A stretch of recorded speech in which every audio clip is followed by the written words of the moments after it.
बेवकूफ चिड़िया बहू। मीना चिड़िया बड़े जतन से अपने इकलौते बेटे पिंकू की शादी के लिए लड़कियां देख रही थी। उसका बेटा बहुत अच्छा कमाता था, तो उसने दहेज में बहुत सा धन और बहुत ही सुंदर लड़की मांगी। इसलिए उसने कई अच्छी और पढ़ी लिखी लड़कियों के रिश्ते भी ठुकरा दिए। आखिर एक बहुत बड़े घर से उसके बेटे के लिए रिश्ता आया और लड़की वालों ने मीना को मुंह मांगा दहेज दिया। और लड़की तो इतनी सुंदर थी कि नजर ही न हटे।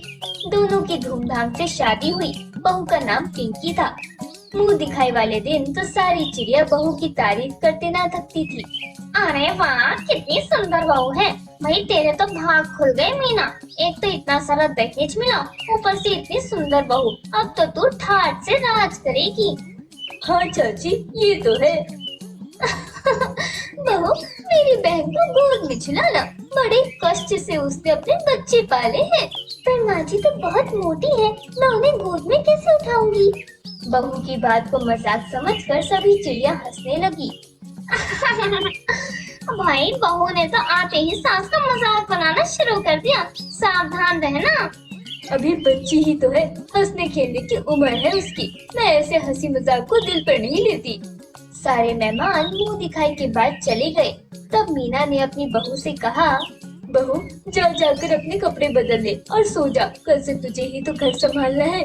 घर कैसे संभालते हैं माँ जी? वो मैं तुझे कल सिखाऊंगी। मीना नहीं जानती थी कि उसकी बहू बेवकूफ थी, इसलिए उसके घर वालों ने उसकी सारी डिमांड मान ली थी। उसकी बहू बेवकूफ होने के साथ साथ जिद्दी भी बहुत थी। अपनी बात मनवा कर ही दम लेती थी। अगली सुबह मीना बहू को उठाने गई। अरे बहू, उठ और तैयार हो जा। कब तक सोएगी? ये ससुराल है, माई का नहीं। जल्दी से नहा धोकर किचन में आ जा।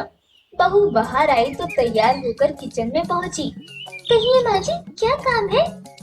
आज तेरे घर में पहली रसोई है, तो तू अच्छी सी खीर पका ले। बस, पर मुझे तो खीर बनानी नहीं आती। चल कोई बात नहीं, तू इतने अमीर घर से आई है, इसलिए तुझे कुछ काम करना नहीं आता होगा। ऐसा कर, दूध उबलने चढ़ा दे और चावल चुनकर धोकर उसमें डाल दे। बहू ने वैसा ही किया। दूध उबलने चढ़ा दिया और जब दूध उबलकर गिरने लगा तब ढेर सारा चावल उसमें धोकर डाल दिया। कुछ देर के बाद जब जलने की महक आई तो मीना किचन में भागी। वहाँ दूध उबला पड़ा था और खीर में चावल ही चावल थे। अरे ये क्या किया तूने? पूरा दूध ही उबाल दिया और कितना चावल डाल दिया है खीर में। सारी खीर जला डाली।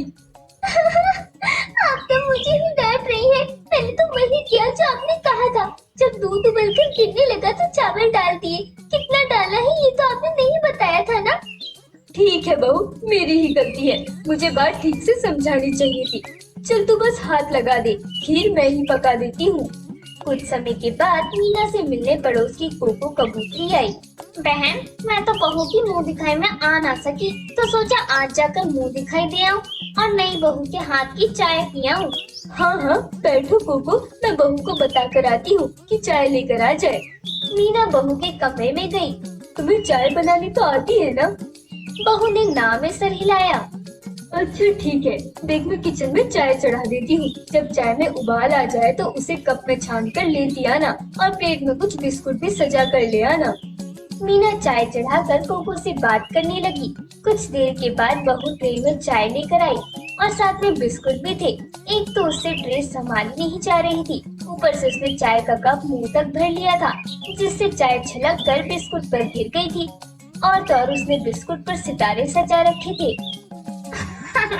अरे बहू, ये क्या? तुम्हें इतना भी नहीं पता कि कप थोड़ा खाली रखना चाहिए? ये तो सारा नाश्ता ही खराब हो गया। चलो कोई बात नहीं, लगता है इसे काम काज नहीं आता, धीरे धीरे सीख जाएगी। हाँ हाँ, बेचारी ने पहले कभी काम नहीं किया, इसलिए इसे कुछ आता नहीं। अब तो मैं ही इसकी माँ हूँ और मैं ही इसे सिखाऊंगी। पर जब कोको ने बिस्कुट देखा तो चौंक गई। उस पर सलमा सितारे चिपके थे। अरे बहू, ये क्या चिपका लाई हो बिस्कुट पर? वो माँ जी ने कहा था कि बिस्कुट सजा कर लाना, तो मैंने उसे सलमा सितारों से सजा दिया। कोको कबूतरी हंसने लगी। भाई, मैंने तो सुना था कि तुम्हारी बहू बड़ी मजाकिया है, पर आज देख भी लिया। कोको बिना चाय नाश्ता किए ही चली गई और शगुन के पैसे बहू को दे गई। इसी प्रकार बहू चिड़िया रोज कुछ न कुछ बेवकूफियां करती ही रहती थी। बहू जरा मुझे पानी ला दे। बहू चिड़िया जाती है और एक बाल्टी पानी लेकर आती है। ये लीजिए माँ जी। ये क्या, एक बाल्टी पानी? अरे पीने के लिए एक गिलास पानी मांगा था। पर ये तो आपने अब कहा है, पहले तो खाली पानी लाने को कहा था। अब मुझे क्या पता नहाना है या पीना है। क्या मैं ड्राइंग रूम में नहाऊंगी? ये मैं क्या जानूं कि आप कहाँ नहाएंगी। ओहो, तुझसे तो कुछ कहना ही बेकार है। ठीक है, मैं खुद ही पानी पी लूंगी। तू ये पानी से भरी बाल्टी जहाँ से लाई है बस वही रखा। एक दिन मीना कहीं जा रही थी। बहू मैं अपनी सहेली के घर घूमने जा रही हूँ, तब तक तू आटा पीस लेना। शाम को जब मीना लौटी तो पाया कि उसकी बहू चक्की पर गेहूं पीसने की जगह आटा पीस रही थी।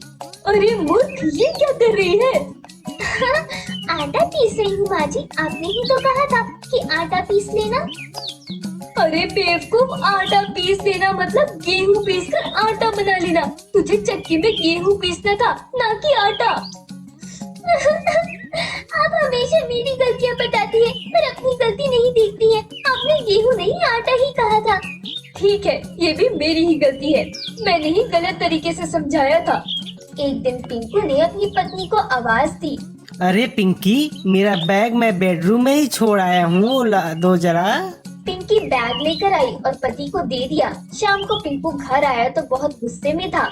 पिंकी, तुमने जो बैग ला कर दिया था उसमें कुछ कागज रखे थे, वो कहाँ गए? जी वो तो वही बेड पर पड़े हैं। आपने ही तो कहा था कि बैग ला कर देना, और उसके भीतर जो सामान है उसके विषय में बताया ही नहीं कि उसका क्या करना है, तो उसे मैंने वहीं छोड़ दिया। हे भगवान, कैसी बीवी मिली है। अरे तुम्हारे कारण आज बॉस ने मुझे खूब डांटा और मेरी तरक्की भी नहीं हो सकी।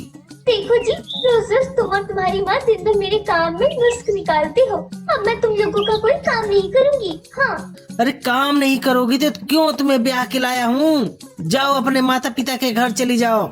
क्यों चली जाऊँ मैं? मेरे पिता ने ढेर सारा रुपया देकर तुम्हें मेरे लिए खरीदा है। और एक बात और सुन लो, या तो कोई नौकरानी रख लो या तुम दोनों माँ बेटे मिलकर घर का सारा काम करोगी।